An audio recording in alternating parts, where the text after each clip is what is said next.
আরে আরে, এসব কি? পুকুরের সব জল দেখছি গরিবেরা ময়লা করে ফেলেছে।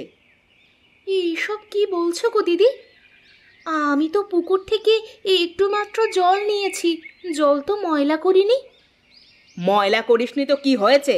জল তো ঠিকই নিয়েছিস। যত সব ছোট লোকের বাচ্চারা পুকুরের সব জল খেয়ে ফেলেছে। আমরা যে একটু গোসল করব তারও উপায় দেখছি না। কী সব বলছো গো দিদি? পুকুর ভর্তি তো অনেক জল, এত জলে বুঝি তোমার গোসল হবে না? এই ছোট লোকের বাচ্চা, সেটা কি তোকে বলতে হবে?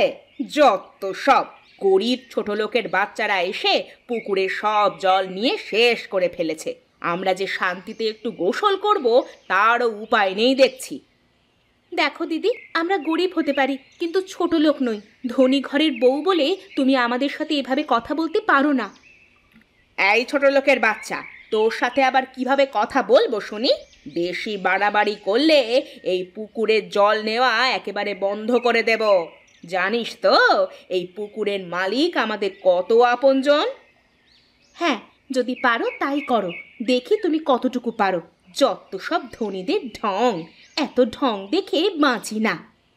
এই এই, কি বললি তুই? দাঁড়া দাঁড়া বলছি।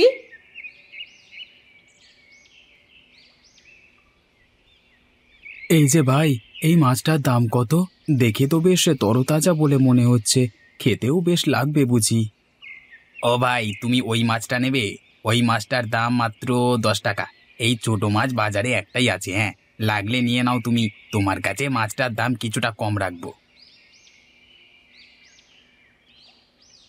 আরে আরে, ধনীবাবু এসেছেন যে। হ্যাঁ, তা কি মাছ লাগবে আপনার বলুন। দেখুন, আজ কিন্তু একেবারে টাটকা আর তরতাজা মাছ এনেছি। আপনার যেটা পছন্দ হয় সেটাই নিয়ে নিন বাবু। আমাকে শুধু বলুন কোনটা দেব, আমি সোজা এই আপনার ব্যাগে ভরে দিচ্ছি। আরে না না, তোর দোকান থেকে আমি আর কোনো মাছ নেব না। তুই কিনা শেষে এসব ছোট লোকের বাচ্চাদের কাছে মাছ বিক্রি করিস? না না না না না, তোর সাথে আজ থেকে আমার সব হিসেব নিকেশ শেষ। আমি যার কাছ থেকে মাছ কিনবো তার কাছ থেকে শুধু ধনীরাই মাছ কিনবে, কোনো গরিব আর ছোট লোকেরা নয়, বুঝলি? আরে বাবু, সে তো ছোট একটা মাছ কিনবে, আপনি রাগ করবেন না। আমি আমি আমি তাকে এখনই তাড়িয়ে দিচ্ছি। এই এই, এখান থেকে যাও, যাও এখান থেকে। তোমার কাছে মাছ বিক্রি করবো না, যাও। না না, আমাকে আর তাড়াতে হবে না দাদা, আমি নিজেই চলে যাচ্ছি। যে দোকান থেকে মানুষ নামের অমানুষেরা কেনাকাটা করে সে দোকানে আমি বেশিক্ষণ থাকতে চাই না। চলি দাদা। এই ছোট লোকের বাচ্চা, তুই কাকে অমানুষ বললি? দাঁড়া দাঁড়া, তোকে গ্রাম ছাড়া করবার ব্যবস্থা করছি, ছোট লোকের বাচ্চা।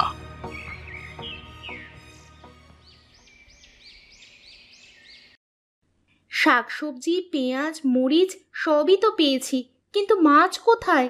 মাছ না আনলে আজ রান্না করবোটা কি? আরে গিন্নি, আর বলো না, আজ মাছ কিনতে পারিনি গো। মাছ কিনতে পারোনি মানে? বাজারে কি মাছের অভাব দেখা দিয়েছে নাকি যে তুমি মাছ কিনতে পারোনি? নাকি ইচ্ছে করেই তুমি মাছ কেনোনি, টাকা নেই বলে? সত্যি করে বলো তো। আরে না না, এসব কিছুই নয় গো। আসলে ওই যে আমাদের গ্রামের যতীনবাবু আছে না, তার সাথে মাছের বাজারে একটু কথা কাটাকাটি হয়েছে। এ কারণেই রাগ করে চলে এসেছি মাছ না কিনে। কি সব বলছো গো? তোমার সাথেও বুঝি ওরা এরকমটা করেছে? কেন গিন্নি, যতীন সাহেব কি আবার তোমার সাথে এরকম কিছু করেছে নাকি? আরে না না, যতীন বাবু করেনি গো, কিন্তু তার ওই হতচ্ছাড়া বউটা করেছে। আজ পুকুরে জল আনতে গিয়েছিলাম, সেখানে তার সাথে আমারও অনেকক্ষণ ঝগড়া হয়েছে। বুঝি না বাবা, ধনীদের যে আসলে কি সমস্যা সেটাই আমি বুঝি না। শুধু শুধু আমাদের গরিবদের গায়ে পড়ে ঝগড়া করতে আসে। থাক, তুমি আর মন খারাপ করো না। জানোই তো, ধনীদের আসলে একটাই সমস্যা, সেটা হলো গরিবদের দু চোখে দেখতে পারে না ওরা। আচ্ছা ঠিক আছে, এসব কথা তাহলে বাদ দাও গিন্নি। আজ তো মাছ আনিনি, তাই তুমি আমাকে একটু শাক রান্না করে দাও। জলদি করে দুটো ভাত খেয়ে ভ্যানে করে কাজে যাই। আচ্ছা ঠিক আছে, তুমি তাহলে হাত মুখ ধুয়ে বিছানায় গিয়ে বসো, আমি তোমার জন্য শাক রান্না করে এখনই নিয়ে আসছি।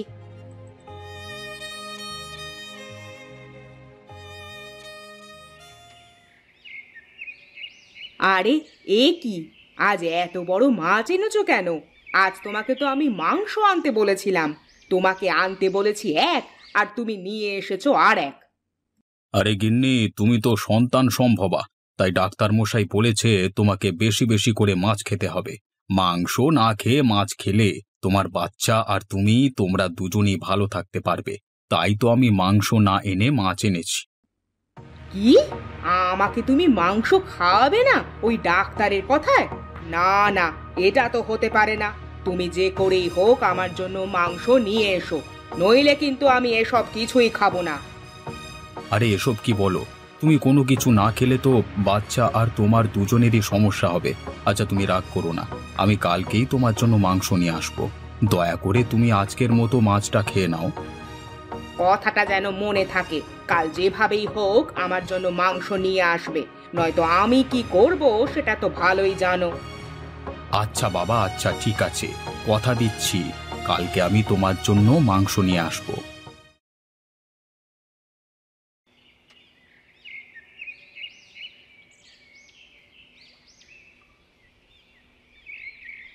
যাক বাবা, অবশেষে বউয়ের কথা মতো কতগুলো মাংস কিনে নিয়েছি। এবার বৃষ্টি নামার আগেই মাংসগুলো নিয়ে জলদি করে বাড়িতে যাই, নয়তো বৃষ্টিতে ভিজেই বাড়ি যেতে হবে। ওদিকে আবার বেশি দেরি করে গেলে বউ আবার রাগ করবে। বউ আবার রাগ করে কখন কি করে ফেলে কে জানে। আবার বউটা হলো গর্ভবতী, তার সব কথাই আবার শুনতে হয়, নয়তো কখন কি করে বসে কে জানে। না না, এখানে আর একদমই সময় নষ্ট করা যাবে না। যাই যাই, জলদি করে মাংস নিয়ে বাড়িতে যাই।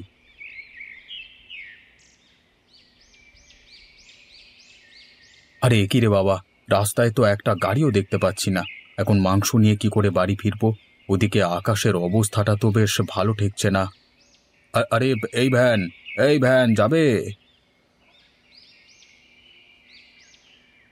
হ্যাঁ যাবো তো, কিন্তু আপনি আমার ভ্যানে যাবেন তো? আরে মদন তুই, না না, তোর ওই ভ্যানে আমি কখনোই যাব না। দরকার হলে হেঁটেই বাড়ি চলে যাব, কিন্তু তবুও তোর ওই ভ্যানে আমি কখনোই চড়ব না। ঠিক আছে, আপনার যেমন মর্জি তেমনই করেন। আমি তাহলে গেলাম। পরে বৃষ্টি নামলে ভিজে বাড়িতে যেতে হবে, তখন কিন্তু আর কোনো গাড়ি পাবেন না। আরে কি বলিস, বৃষ্টি নামলে সত্যি ভ্যান পাবো না? আচ্ছা ঠিক আছে, তাহলে তোর ভ্যানে করে আমাকে আমার বাসায় নামিয়ে দিয়ে আয়।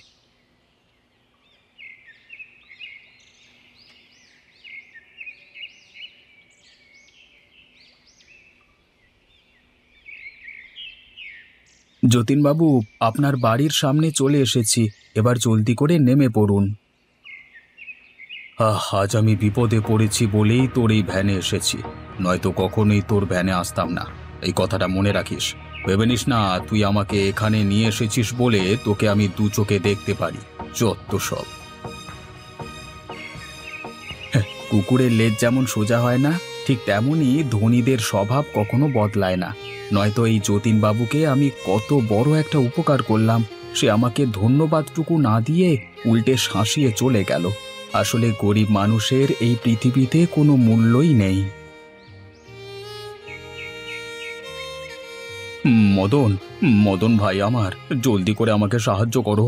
আমার বউটা সন্তান সম্ভবা, ওর খুব ব্যথা উঠেছে। আশেপাশে তো আর কোনো গাড়ি ঘোড়াও দেখছি না। তুই জলদি করে আমার বউকে তোর ভ্যানে করে হাসপাতালে নিয়ে চল। দয়া করে না করিস না ভাই। কিসব বলছেন যতীনবাবু? আপনার বউয়ের অবস্থা খুবই খারাপ আর আমি তাকে সাহায্য করব না? ঠিক আছে, তাকে জলদি করে নিয়ে আসুন, আমি এখনই তাকে হাসপাতালে নিয়ে যাচ্ছি।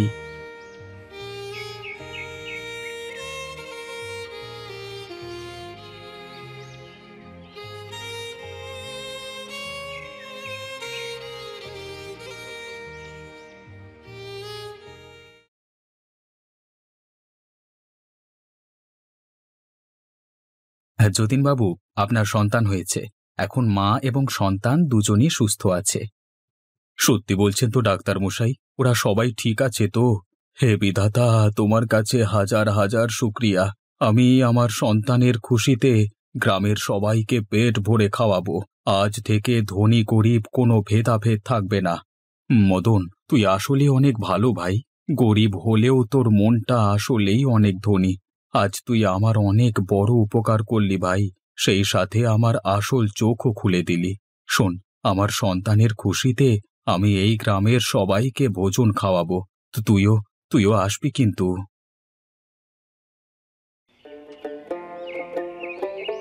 আরে কি যতীন বাবু, আপনার সন্তানদের ভোজনে দেখছি আমাদের সাথে সাথে গরিবদেরও নেমন্তন্ন করেছেন।